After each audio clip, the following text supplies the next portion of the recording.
नमस्कार विद्यार्थी मित्रांनो, अविरत मराठी या यूट्यूब चॅनलवर आपले मनापासून स्वागत।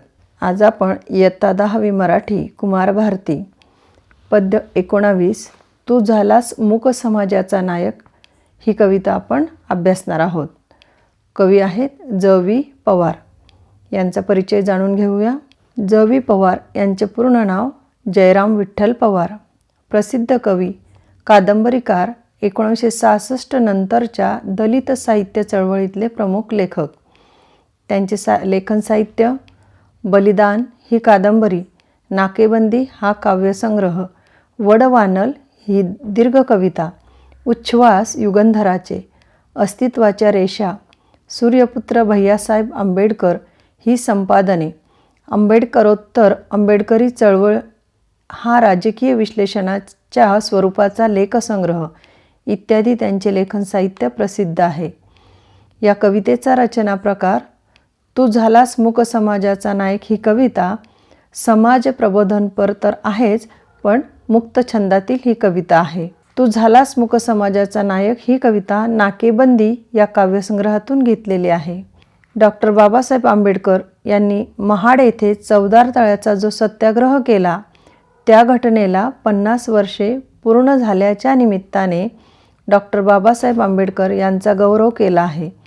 डॉक्टर बाबासाहेब आंबेडकर यांनी रूढ सामाजिक परंपरा नाकारून नव्या समाजाची जडणघडण केली अशा या समाजाच्या नायकाला या कवितेतून विनम्र अभिवादन केले आहे। डॉक्टर आंबेडकरांच्या कर्तृत्वाचे वर्णन या कवितेत करण्यात आलेले आहे। कवितेचे वाचन आपण करूयात। तू निघालास तेव्हा काळोखाचं राज्य होतं, तू निघालास तेव्हा काळोखाचं राज्य होतं, सूर्यफुलांनीही पाठ फिरवली होती, मळवाटेने जायचे नाकारलेस तेव्हा खाच खळग्यांनी तुझे स्वागत केले।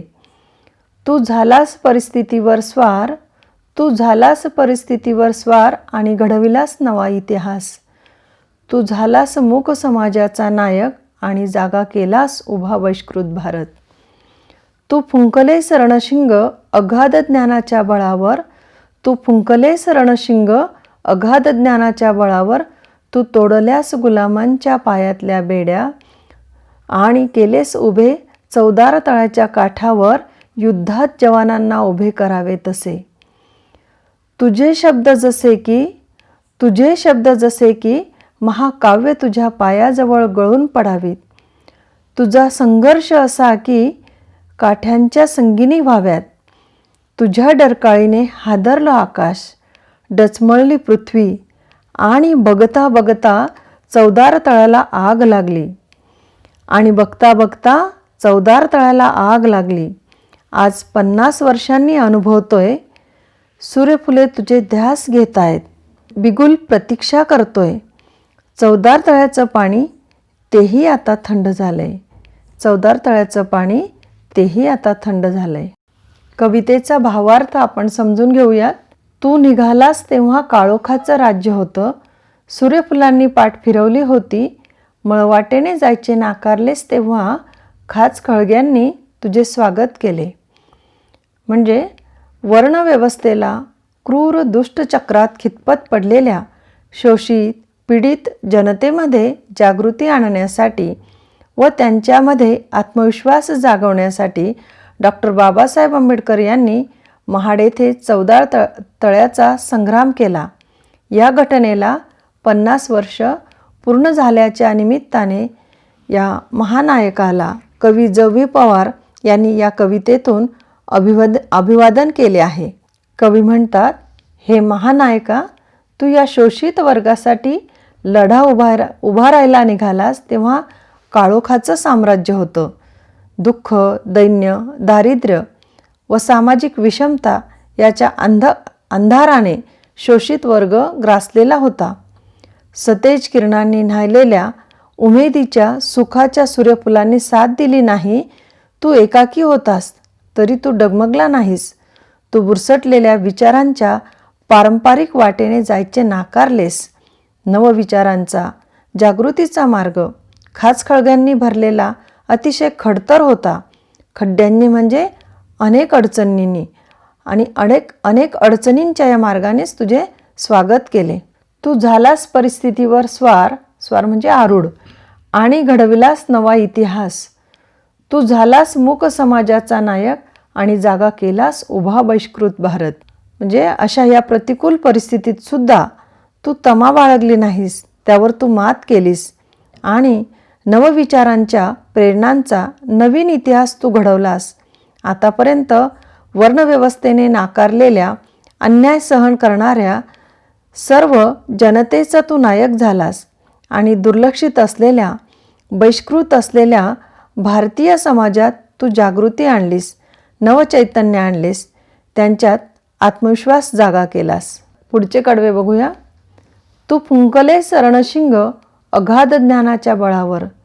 तू तोडल्यास गुलामांच्या पायातल्या बेड्या आणि केलेस उभे चवदार तळ्याच्या काठावर युद्धात जवानांना उभे करावे तसे. कवी म्हणतायत, तुझ्या अपरिमित म्हणजे प्रचंड ज्ञानाच्या सामर्थ्याने तू संग्रामाचे रणशिंग फुंकलेस. अन्यायाविरुद्ध बंड करण्यास तू सज्ज झालास. आतापर्यंत गुलामगिरीत खितपत पडणाऱ्या बांधवांच्या पायातल्या दास्याच्या साखळ्या तू तोडून टाकल्यास आणि एखाद्या युद्धात सैनिकांना सज्ज करावे, उभे करावे तसे चवदार तळ्याच्या संग्रामासाठी सर्व दलित बांधवांना त्या तळ्याच्या काठी उभे केलेस. पुढचे कडवे बघूया. तुझे शब्द जसे की महाकाव्य तुझ्या पायाजवळ गळून पडावीत. तुझा संघर्ष असा की काठ्यांच्या संगिनी व्हाव्यात. म्हणजे संगिनी म्हणजे बंदुकीचे धारदार टोक. तुझ्या डरकाळीने हादरला आकाश, डचमळली पृथ्वी म्हणजे पृथ्वीसुद्धा डळमळीत झाली आणि बघता बघता चवदार तळ्याला आग लागली. कवी म्हणताय, सर्व महाकाव्याने तुझ्या चरणाशी नतमस्तक व्हावे असे तुझे संघर्षमय शब्द होते. हातातील सर्व काठ्या जणू काही बंदुका बरसाव्यात असा हा तुझा अनोखा संघर्ष होता. तुझ्या या बुलंद घोषणेमुळे आकाश हादरून गेले आणि पृथ्वीसुद्धा डळमळू लागली, डगमगू लागली आणि बघता बघता चवदार तळ्याच्या पाण्याला आग लागली, म्हणजेच संघर्ष पेटला. शेवटचं कडवं बघूया. आज 50 वर्षांनी अनुभवतोय, सूर्यफुले तुझा ध्यास घेत आहेत, बिगुल प्रतीक्षा करतोय. चवदार तळ्याचं पाणी तेही आता थंड झालंय. बिगुल म्हणजे सैनिकांना कूच करण्यासाठी वाजवण्यात येणारे वाद्य. या चवदार तळ्याच्या संग्रामाला आता 50 वर्ष उलटून गेली आहेत. कवी म्हणतात, 50 वर्षांनी तो संघर्ष पुन्हा मी अनुभवू पाहतोय. अजूनही ज्या सूर्यफुलांनी भूतकाळात पाठ फिरवली होती, ती सूर्यफुलं अजून आज मात्र तुझा ध्यास घेत आहेत. पुन्हा संघर्ष करण्यासाठी संघर्षाला प्रवृत्त करणारे बिगुलसुद्धा वाट बघत आहे. चवदार तळ्याचे पाणी आता थंड झाले आहे, थंड पडले आहे, संघर्ष मावळला आहे. पण चवदार तळ्याचे पाणी आजही पुन्हा पेटण्यासाठी आसुसलेले आहे. यातून आजही शोषितांची परिस्थिती फारशी चांगली नाही, हे कवींना इथे सांगायचे आहे. विद्यार्थी मित्रांनो, 20 मार्च 1926 रोजी महाड येथे चवदार तळ्याचा सत्याग्रह झाला. महाडचा सत्याग्रह म्हणजे क्रांतीचा प्रारंभ होता. या सत्याग्रहाच्या द्वारे मुक्ती लढ्याचे निशाण रोवले गेले. डॉक्टर बाबासाहेब आंबेडकर यांनी आपल्या बांधवांमध्ये आत्मविश्वास निर्माण करण्यासाठी हा सत्याग्रह केला. डॉक्टर बाबासाहेब आंबेडकर समाज परिवर्तन करण्याचा त्यांनी विडा उचललेला होता. तेव्हा संपूर्ण बहिष्कृत समाज हा अन्यायाने ग्रस्त होता. त्यावेळेस बाबासाहेबांनी पारंपरिक मार्गाला छेद देत बहिष्कृत समाजाला अन्यायातून मुक्तता मिळवून देण्यासाठी संघर्षाचा मार्ग पत्करला. हा मार्ग स्वीकारत असताना त्यांना अनेक गोष्टीचा संघर्ष करावा लागला. प्राप्त परिस्थितीवर मात करत बाबासाहेबांनी एक नवा इतिहास घडवला. बहिष्कृत समाजामध्ये स्वची जाणीव निर्माण केली. मूक समाजाचे ते नायक झाले. आपल्या बुद्धीच्या बळावर, शब्दाच्या बळावर त्यांनी सबंध बहिष्कृत समाजाला गुलामगिरीतून मुक्त केले. ज्या महाडच्या तळ्याचे पाणी बहिष्कृत समाजाला प्राशन करण्याची मुभा नव्हती, त्या तळ्यावर जाऊन बाबासाहेबांनी सत्याग्रह करून ते महाडचे चवदार तळे बहुजनांसाठी खुले करण्यात आले. त्यांच्या शब्दांमध्ये प्राण होता, त्यांच्या संघर्षामध्ये तळमळ होती, जिद्द होती. हे कर्तृत्व या कवितेतून मांडलेले आहे. विद्यार्थी मित्रांनो, बोर्डाच्या आराखड्यानुसार याही कवितेवरच्या कृती आपण आज बघणार आहोत. अ विभागामध्ये 8 गुणांच्या कृती आहे. पहिली कृती 2 गुणांसाठी. कवितेच्या आधारे सूचनेनुसार कृती करा. डॉक्टर बाबासाहेब आंबेडकरांनी केलेले कार्य. 2 गुणांसाठी बाबासाहेब आंबेडकरांनी केलेले कार्य लिहायचे आहे 4. 1. परिस्थितीवर मात करून नवा इतिहास घडवला. 2. मूक समाजाचे नेतृत्व केले. 3. बहिष्कृत भारत जागा केला. 4. चवदार तळ्याचा संग्राम केला. कृती 2. चवदार तळ्याच्या घटनेसंदर्भात तुलना करा. 50 वर्षापूर्वीची परिस्थिती आणि 50 वर्षानंतरची परिस्थिती. 50 वर्षापूर्वीची परिस्थिती. 1. सूर्यफुलांनी पाठ फिरवली होती. 50 वर्षानंतरच्या परिस्थितीत सूर्यफुले ध्यास घेत आहेत. 2. 50 वर्षापूर्वीच्या परिस्थितीमध्ये रणशिंग फुंकले होते. 50 वर्षानंतरच्या परिस्थितीत आता बिगुल वाट पाहत आहे. इथे 2 गुणांसाठी ही कृती आहे. अजून याच्यात उदाहरण, चवदार तळ्याचे पाणी पेटले होते. 50 वर्षानंतरच्या परिस्थितीमध्ये चवदार तळ्याचे पाणी थंड आहे, असे आपल्याला उदाहरणं देता येतील. कृती 3. तू झालास मूक समाजाचा नायक आणि जागा केलास उभा बहिष्कृत भारत. या ओळीचा सरळ अर्थ लिहा. या ओळीचा सरळ अर्थ: हे महान आहे का? तू या शोषित वर्गासाठी वर्णव्यवस्थेविरुद्धचा लढा उभारलास. दुःख, दैन्य, दारिद्र्य व विषमता या काळोखाने शोषित समाज ग्रासला होता. तू एकाकी होतास, पण डगमगला नाहीस. तू बुरसटलेल्या विचारांच्या मार्गाने जायचे नाकारलेस व प्रतिकूल परिस्थितीवर समर्थपणे मात केलीस. तू या मूक समाजाचा नायक होतास. दुर्लक्षित असलेल्या बहिष्कृत भारतीय समाजात नवी विचारांची तू जागृती निर्माण केलीस. अशा प्रकारे आपल्याला या सरळ ओळीचा अर्थ देता येईल. कृती 4. डॉक्टर बाबासाहेब आंबेडकरांचे कवितेतून जाणवलेले कर्तृत्व तुमच्या शब्दात लिहा. आपणा सर्वांनाच डॉक्टर बाबासाहेब आंबेडकरांचे कार्य, कर्तृत्व परिचित आहेत.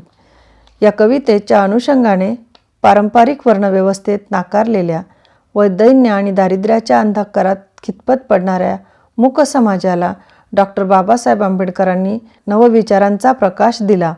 अन्यायाविरुद्ध न बोलणाऱ्या समाजामध्ये जागृती निर्माण केली. सर्व सुखांनी पाठ फिरवलेली असतानाही, अडचणीचा मार्ग असतानाही पारंपरिक वाटेने जायचे नाकारून कठीण परिस्थितीवर मात करून डॉक्टर बाबासाहेब आंबेडकरांनी नवा इतिहास घडवला. बहिष्कृत भारताला आत्मविश्वास दिला. अगाध ज्ञानाच्या बळावर लढा पुकारून शोषित जनतेच्या पायातल्या बेड्या मुक्त केल्या. चवदार तळ्याचा संग्राम यशस्वी केला. अशा प्रकारे पीडित व शोषित समाजाला सन्मानाने जगायला बाबासाहेबांनी शिकवले. अ विभागाच्या कृती संपलेल्या आहेत. आ विभागाच्या कृतीकडे आपण वळूया. आ विभागामध्ये कवितेसंबंधी दिलेल्या मुद्द्याच्या आधारे कृती सोडवा. सध्या आपण फक्त ही कविता घेत आहोत. परीक्षेत तुम्हाला 2 कवितेचे नावं दिले जातील. या कवितेच्या संदर्भात प्रस्तुत कवितेचे कवी किंवा कवयित्री. आता इथे कवी आहेत ज.वी. पवार, 1 गुण. कवितेचा विषय. कवितेचा विषय आपल्याला सांगता येईल की डॉक्टर बाबासाहेब आंबेडकर यांनी महाड येथे चवदार तळ्याचा जो सत्याग्रह केला, त्या घटनेला 50 वर्ष पूर्ण झाल्याच्या निमित्ताने डॉक्टर बाबासाहेब आंबेडकर यांचा गौरव या कवितेत करण्यात आलेला आहे. 3 शब्दांचे अर्थ लिहा 2 गुणांसाठी. अगाध, स्वार, संघर्ष, बेड्या अशा प्रकारचे 4 शब्द दिलेले आहेत 2 गुणांसाठी. तर अगाध म्हणजे प्रचंड, स्वार म्हणजे आरूढ, संघर्ष म्हणजे लढा, बेड्या म्हणजे साखळ्या. अशा प्रकारचे 2 गुणांसाठी ही कृती आहे. एकंदरीत ही पहिली कृती 4 गुणांसाठी आहे. या कृतीमध्ये एकंदरीत 8 मुद्दे आहे. 8ही मुद्द्यांचा आपण अभ्यास करावा. 3 मुद्दे परीक्षेत येतात, त्या दृष्टीने 3 मुद्दे आपण येथे घेतलेले आहेत. पुढची कृती आहे 2. पुढील काव्यपंक्तीचे रसग्रहण करा. तुझे शब्द जसे की महाकाव्य तुझ्या पायाजवळ गळून पडावीत, तुझा संघर्ष असा की काठ्यांच्या संगिनी व्हाव्यात. आशय सौंदर्य, काव्य सौंदर्य आणि भाषिक वैशिष्ट्ये तीनही मुद्दे आपल्याला इथे विचारात घ्यायचे आहेत. बघूया प्रथम आशय सौंदर्य. डॉक्टर बाबासाहेब आंबेडकरांनी प्रस्थापित वर्णव्यवस्थेविरुद्ध महाड येथे चवदार तळ्याचा जो संग्राम केला व शोषितांवरील अन्यायाविरुद्ध लढा उभारला, त्याच्या 50 वर्ष पूर्ण झाल्यानंतर कवी ज.वी. पवार यांनी तू झालास मूक समाजाचा नायक या कवितेमध्ये आपले मनोगत व्यक्त केले आहे. मूक समाजाच्या या महानायकाला अभिवादन करताना कवींनी त्यांच्या कार्याचा इथे यथोचित गौरव केला आहे. दुसरा मुद्दा काव्यसौंदर्याचा. या ओळीमध्ये डॉक्टर बाबासाहेब आंबेडकर यांच्या शब्दाची किमया आणि संघर्षाचा परिणाम यांचं महत्त्व कथन केले आहे. चवदार तळ्यावर सर्वांसाठी पाणी खुले करताना या महामानवाने जी घोषणा केली त्या शब्दांपुढे सर्व महाकाव्ये नतमस्तक व्हावीत अशी होती. तसेच जो संघर्ष केला त्याचा प्रभाव इतका पडला की शोषितांच्या हातातल्या काठ्या जणू जहाल बंदुका झाल्या. डॉक्टर बाबासाहेबांचा शब्द व संघर्षाचे सामर्थ्य यातून सिद्ध होते. भाषिक वैशिष्ट्ये. मुक्त छंदात लिहिलेली ही कविता आहे. त्यातील ओजस्वी शब्द कळेमुळे ती थेट काळजाला भिडते. काव्यात्म पण थेट विधानामुळे यातील विचार परिणामकारक आहेत. महाकाव्याची नम्रता यात शांतरस, तर काठ्यांच्या बंदुका यात अद्भुत रस अशी निर्मिती होते. ही कविता आपल्याला आवडलीच असेल अशी मी आशा बाळगते. चॅनलला जर सबस्क्राईब केले नसेल तर सबस्क्राईब करा आणि व्हिडिओ आवडल्यास लाईक व शेअर करा. धन्यवाद. पुन्हा भेटूया पुढच्या व्हिडिओतून.